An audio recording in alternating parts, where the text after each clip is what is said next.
இன்று தமிழகத்தில் பார்த்து கொண்டிருக்கிறோம்.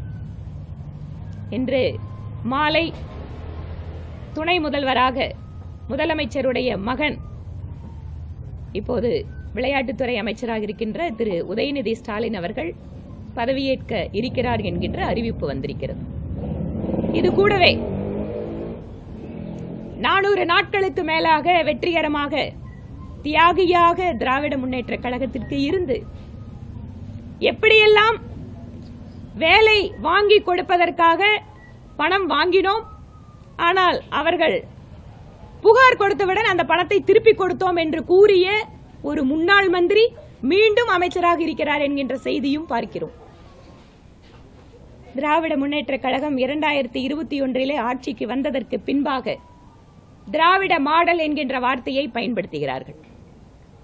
அதற்கு அவர்கள் சமூக நீதி,